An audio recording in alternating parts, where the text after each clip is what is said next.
আজকে আমরা পড়ব চ্যাপ্টার 3 জেনারেল এক্সেপশন সেকশন 40 থেকে 44। 40তে বলছে commencement and continuance of right of private defence of body, আর এটা রয়েছে সেকশন 102 আইপিসিতে। এরকম আমি নিচের সেকশনগুলো বলে দেবো আইপিসির।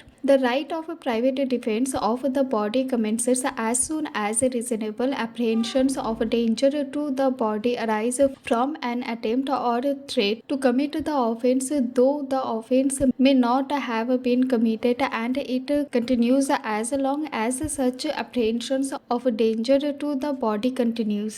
তাহলে কি বলছে সেকশন 40তে দেহের ব্যক্তিগত প্রতিরক্ষার অধিকার কখন শুরু হবে এবং কতক্ষণ পর্যন্ত চলবে এটা বোঝানো হয়েছে। এবার কি বলছে, যখন শুরু হয় দেহের প্রতি সঙ্গতিপূর্ণ বিপদের আশঙ্কা দেখা দিলে এবং সেই বিপদ কোনো অপরাধ করার চেষ্টা বা হুমকি থেকে উদ্ভূত হয়েছে, তখনই প্রাইভেট ডিফেন্সের অধিকার শুরু হয়ে যায়, যদিও অপরাধ অপূর্ণ বা হয়নি।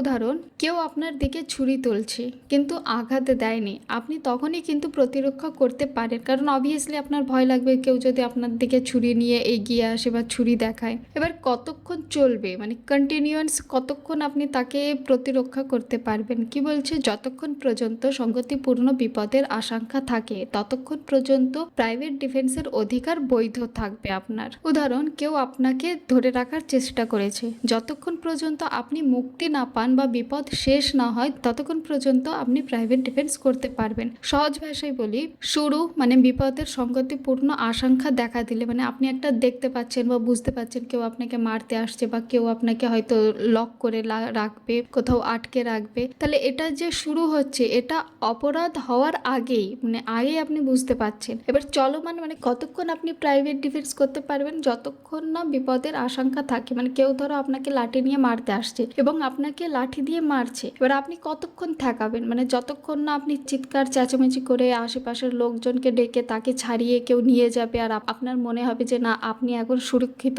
ততক্ষণ আপনার প্রাইভেট ডিফেন্স আপনি করতে পারবেন। এবার পড়ি সেকশন 41। এবার আমরা এতক্ষণে যে প্রাইভেট ডিফেন্সগুলো পড়লাম এইগুলো ছিল তোমার বডির উপরে প্রাইভেট ডিফেন্স। এবার এখান থেকে সেকশন 1 থেকে সেকশন 43 পর্যন্ত পড়বো প্রপার্টির উপর প্রাইভেট ডিফেন্স। ঠিক আছে, মানে এগুলোতে প্রপার্টির উপরে কেউ যদি ট্রেসপাস করে বা ক্ষতি করে তার কি করে আপনি প্রাইভেট ডিফেন্স নিতে পারবেন। কি বলছে section 41-এ, when right of private defense of property extends to causing death, আর এটা রয়েছে section 103 আইপিসিতে। The right of private defense of property extends under the restriction specified in section 37 to the voluntary causing of death or of any other harm to the wrongdoer is the offense the committing of which or the attempting to commit which occasion the exercise of the right be an offense of any of the descriptions hereinafter enumerated, namely। তাহলে 41-এ বলছে সম্পত্তি রক্ষার ক্ষেত্রে হত্যার অধিকার। Section 37-এ উল্লেখিত সীমাবদ্ধতা মেনে কেউ তার সম্পত্তি রক্ষার জন্য প্রতিরক্ষা করছে, সেক্ষেত্রে প্রতিরক্ষার পর্যন্ত হত্যা বা গুরুতর ক্ষতি ঘটানো বৈধ হতে পারে যদি আক্রমণকারী নিম্নলিখিত ধরনের অপরাধ করে বা চেষ্টা করে। এবার সেগুলো কি কি দেখে নিই। অর্থাৎ সেকশন 41-এ পরবর্তী অংশে আইনে বিশেষ পরিস্থিতিতে উল্লেখ করেছেন যেখানে প্রাইভেট ডিফেন্স অফ প্রপার্টি পর্যন্ত হত্যাও বৈধ। কেমন? সহজ ভাষায় সাধারণ চুরি বা ছোটখাটো আক্রমণের জন্য প্রাইভেট ডিফেন্স পর্যন্ত হত্যা বৈধ নয়। ঠিক আছে, মানে কেউ সামান্য কিছু চুরি করেছে, কেউ মোবাইল চুরি করেছে বা হাত ঘড়ি চুরি করেছে, সেই ক্ষেত্রে অবভিয়াসলি প্রাইভেট ডিফেন্সের নামে তুমি তাকে একেবারে জানে মেরে ফেলবে না। কিন্তু যদি আক্রমণ এমন ধরনের হয় যা সেকশন 41-এ উল্লেখিত, যেমন গুরুতর চুরি, ডাকাতি বা জোরপূর্বক অনুপ্রবেশ, তখন প্রাইভেট ডিফেন্স পর্যন্ত হত্যাও হতে পারে। কি কি? এক হচ্ছে রবরি। এবার রবরি অ্যান্ড চুরি কিন্তু দুটোই আলাদা জিনিস। ঠিক আছে, তাহলে এতে বলছে রবরি। সেকশন 41A থেকে ডি পর্যন্ত কোন পরিস্থিতিতে সম্পত্তি রক্ষার জন্য তুমি হত্যাও করতে পারবে এবং সেটা বৈধ হবে সেটা বলছে। এতে বলছে যদি কোনো ব্যক্তি তার সম্পত্তি রক্ষা করতে চায় প্রাইভেট ডিফেন্স পর্যন্ত হত্যার অধিকার তখন প্রযোজ্য যখন আক্রমণকারী নিম্নলিখিত অপরাধের চেষ্টা বা পরিকল্পনা করেছে। এতে বলেছে ডাকাতি মানে রবরি। কেউ জোরপূর্বক সম্পত্তি চুরি করার চেষ্টা করেছে, এক্সাম্পল কেউ আপনার দোকান দোকানে চুরি করার চেষ্টা করছে, তখন প্রাইভেট ডিফেন্স পর্যন্ত হত্যা বৈধ হতে পারে। বিতে বলছে house breaking after sunset and before sunrise. এবার সানসেট অ্যান্ড সানরাইজ হচ্ছে রাত্রেবেলা, ঠিক আছে। আগের আইপিসি বইয়ে খালি নাইট কথাটা লেখা ছিল, আর এই বিএনএস বইয়ে সেটা চেঞ্জ করে দিয়েছে সানসেট অ্যান্ড সানরাইজ, মানে উল্লেখ করে দিয়েছে। তাহলে সূর্যাস্তর পর এবং সূর্যোদয়ের আগে ঘরে প্রবেশ করা, house breaking after sunset and before sunrise.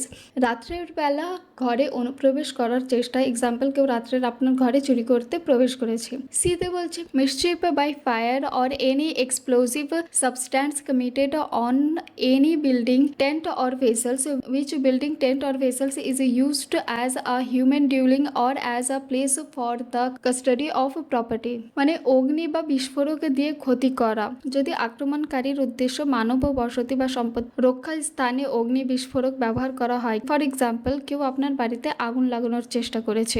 দিতে বলছে theft, mischief or house trespass under such circumstance as may reasonable cause apprehensions that death or grievous hurt will be the consequence if such a right of a private defense is not exercised। চুরি, ভঙ্গ বা ঘরে অনুপ্রবেশ এমন পরিস্থিতিতে যা মৃত্যুর বা গুরুতর আঘাতের আশঙ্কা তৈরি হয়, যদি চুরি বা ঘরে অনুপ্রবেশ এমনভাবে হয় যে প্রতিরক্ষা না করলে মৃত্যু বা গুরুতর আঘাত হতে পারে। ফর এক্সাম্পল কেউ বাড়িতে প্রবেশ করেছে যেখানে আপনিও বা পরিবারের লোকও আছে। তাহলে সংক্ষেপে বলি, সেকশন 41 অনুযায়ী প্রাইভেট ডিফেন্স অফ প্রপার্টি পর্যন্ত হত্যার অধিকার সীমিত শুধুমাত্র গুরুতর অপরাধ যেমন ডাকাতি, রাত্রের ঘর ভাঙা, আগুন বা বিস্ফোরক দিয়ে ক্ষতি, এমন পরিস্থিতি যেখানে জীবন বা গুরুতর ক্ষতির আশঙ্কা আছে। সেকশন 42 বলছে when such a right extend to causing any harm other than death if the offense the committing of which or the attempting to commit which occasions the exercise of the right of a private defense be theft, mischief or criminal trespass not of any of the descriptions specified in section 41, that right does not extend to the voluntary causing of death but does not subject to the restrictions specified in section 37 to the voluntary causing to the wrongdoer of any harm other than death। section 42 মৃত্যু ছাড়া অন্য ক্ষতি পর্যন্ত সম্পত্তি রক্ষার অধিকার। যদি কোনো অপরাধ যার কারণে আপনি প্রাইভেট ডিফেন্স অফ প্রপার্টি ব্যবহার করছেন সেকশন 41 উল্লেখিত গুরুতর ধরনের অপরাধ নয়, যেমন সাধারণ চুরি মানে থ্যাফট, ক্ষতি মানে মিসচিফ বা অপরাধমূলক অনুপ্রবেশ মানে ক্রিমিনাল ট্রেসপাস, তখন প্রাইভেট ডিফেন্স পর্যন্ত হত্যা করা বৈধ নয়। তবে সেকশন 37 এর সীমাবদ্ধতা অনুসারে আপনি আক্রমণকারীর মৃত্যু না দিয়ে ক্ষতি বা আঘাত করতে পারেন। উদাহরণ, কেউ আপনার বাড়িতে ভেঙে প্রবেশ করেছে এবং কিছু চুরি করছে, কিন্তু এটি সেকশন 41 উল্লেখিত গুরুতর পরিস্থিতি নয়, তাই আপনি তাকে হত্যা করবেন না। তাহলে আপনি তাকে ঠেকাতে বা চোট দিতে পারেন কিন্তু হত্যা করতে পারবেন না। এবার কেউ আপনার দোকান থেকে সামান্য জিনিস চুরি করছে, আপনি প্রাইভেট ডিফেন্স ব্যবহার করে হাত পা আঘাত করতে পারেন কিন্তু হত্যার অধিকার নেই। এবার সংক্ষেপে বলি, গুরুতর অপরাধ মানে সেকশন 41 ছাড়া হত্যা করা যাবে না, গুরুতর বা সামান্য ক্ষতি দেওয়া বৈধ নয়। তাহলে সবসময় সেকশন 37 এর সীমাবদ্ধতা প্রযোজ্য। এবার পড়ি section 43, commencement and continuance of right of private defence of property. Section 43 সম্পত্তি রক্ষার ব্যক্তিগত প্রতিরক্ষার কখন শুরু এবং কতক্ষণ চলবে সেটা বলেছে। মূল বিষয় হচ্ছে a commences when are reasonable apprehensions of a danger to the property commences, মানে শুরু কখন হচ্ছে, সম্পত্তির প্রতি যুক্তিসঙ্গত বিপদের আশঙ্কা দেখা দেওয়ার সঙ্গে সঙ্গে প্রাইভেট ডিফেন্স শুরু হয়, ঠিক আছে। মানে কেউ আপনার দোকানের দরজা ভাঙতে চাচ্ছে, তখনই আপনার প্রাইভেট ডিফেন্স শুরু হয়ে যাবে। বিতে বলছে against theft continuous till the offender has affected his retreat with the property or either the assistance of the public authorities is obtained or the property has been recovered. মানে চুরির বিরুদ্ধে private defence চলবে যতক্ষণ পর্যন্ত চোর সম্পত্তি নিয়ে না পালায়, অথবা পুলিশ বা সরকারি সাহায্য পাওয়া না যায়, অথবা সম্পত্তির উদ্ধার না করা হয়। সিতে বলছে against robbery continuous as long as the offender causes or attempts to cause to any person's death or hurt of wrongful restraint, or as long as the fear of instant death or of instant hurt or of instant personal restraint continues। মানে ডাকাতি মানে রবারির বিরুদ্ধে। তাহলে private defence চলবে যতক্ষণ না পর্যন্ত ডাকাত কাউকে হত্যা বা আঘাত করার চেষ্টা করছে বা অবৈধভাবে আটক করছে, অথবা মৃত্যু বা গুরুতর আঘাত ব্যক্তিকে অবরুদ্ধ আশঙ্কা থাকছে। ডিতে বলছে against criminal trespass or mischief continuous continues as long as the offender continues in the commissions of criminal trespass or mischief। তাহলে অপরাধমূলক অনুপ্রবেশ বা ক্ষতির বিরুদ্ধে প্রাইভেট ডিফেন্স চলবে যতক্ষণ না পর্যন্ত আক্রমণকারীর অপরাধ চালিয়ে যাচ্ছে। ইতে বলছে against house breaking after sunset and before sunrise continues as long as the house trespass which has been begun by such house breaking continues. মানে রাত্রে ঘর ভাঙার বিরুদ্ধে প্রাইভেট ডিফেন্সে চলবে যতক্ষণ পর্যন্ত অনুপ্রবেশ শুরু হচ্ছে এবং চলছে। তাহলে সহজ ভাষায় বলি, শুরু কি হচ্ছে যে সম্পত্তির বিপদের আশঙ্কা দেখা দিলে, চলমান কিভাবে চলবে সেটা চুরি যতক্ষণ সম্পত্তি ফেরানো বা পুলিশের সাহায্য পাওয়া না যাচ্ছে, ডাকাতি যতক্ষণ পর্যন্ত মৃত্যু বা গুরুতর আঘাতের ভয় আছে, অপরাধমূলক অনুপ্রবেশের বা ক্ষতির যতক্ষণ অপরাধ চলছে, আর রাত্রে ঘর ভাঙা যতক্ষণ ঘরে অনুপ্রবেশ চলছে। এবার পড়ি সেকশন 44। এই সেকশনটা একটু আলাদা ধরনের, এটা ভালো করে বুঝতে হবে, ঠিক আছে। কি বলছে, right of private defence against deadly assault when there is a risk of harm to innocent person। ঠিক আছে, মানে আমরা দুজন মারপিট করছি, মারপিট করতে করতে কোনো ইনোসেন্ট পার্সনের গিয়ে ক্ষতি হলো, তখন জিনিসটা কি হবে? If in the exercise of the right of private defense against an assault which reasonably causes the apprehensions of death, the defender be so situated that he cannot effectually exercise that right without risk of harm to an innocent person, has a right of private defense extends to the running of that risk। Section 44-এ মারাত্মক আক্রমণের বিরুদ্ধে ব্যক্তিগত প্রতিরক্ষা এবং নিরাপদের ক্ষতির ঝুঁকি যদি কেউ মৃত্যুর আশঙ্কা সৃষ্টি করে এমন আক্রমণের বিরুদ্ধে প্রাইভেট ডিফেন্স ব্যবহার করছে এবং সেই অবস্থায় প্রতিরক্ষার কার্যকর করার সময় নিরপরাধ ব্যক্তির ক্ষতির ঝুঁকিতে থাকে, তবে সেই প্রতিরক্ষার করার অধিকার সেই ঝুঁকি নেওয়ার ক্ষেত্রে পর্যন্ত বিস্তৃত।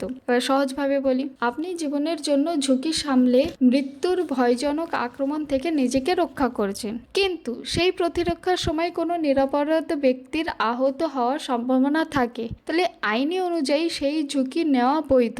উদাহরণ, কেউ ছুরি নিয়ে আপনাকে আক্রমণ করছে, ঠিক আছে, মানে কেউ ছুরি নিয়ে একদম দৌড়ে আসছে আপনাকে মারবে বলে, মানে ধরো এ বি কে মারার জন্য ছুরি নিয়ে দৌড়ে আসছে, প্রতিরক্ষা করতে গিয়ে আপনাকে পাশের মানুষকে ঠেকাতে বা আঘাত দেওয়ার ঝুঁকি নিতে হয়। এবার কি করলেন, আপনি নিজে বাঁচতে গিয়ে, মানে বি নিজে বাঁচতে গিয়ে সি কে আঘাত দিয়ে দেয়, ঠিক আছে, মানে এ মারতে আসছে বি কে, বি নিজেকে রক্ষা করতে গিয়ে সির গায়ে গিয়ে পড়ে, তাহলে কি হয়, এখানে সির আঘাতে লাগে, তাহলে এই ঝুঁকি নেওয়া আইনগতভাবে বৈধ, কারণ আপনি জীবন রক্ষার চেষ্টা করছেন। এবার এখানে আপনার কিন্তু কোনো ইন্টেনশন ছিল না সি কে মারার, ঠিক আছে, বা সি কে কোনোভাবে আঘাত করার, কিন্তু যেহেতু এ আপনাকে তাড়া করেছে আর আপনি নিজের জীবন রক্ষার জন্য সির আপনি ক্ষতি করে ফেলেছেন, তাহলে এখানে যেহেতু আপনার কোনো ইন্টেনশন ছিল না সি কে ক্ষতি করার, তাই এখানে এটা আইনগতভাবে বৈধ হবে। ইলাস্ট্রেশনে বলছে, A is attacked by a mob who attempt to murder him.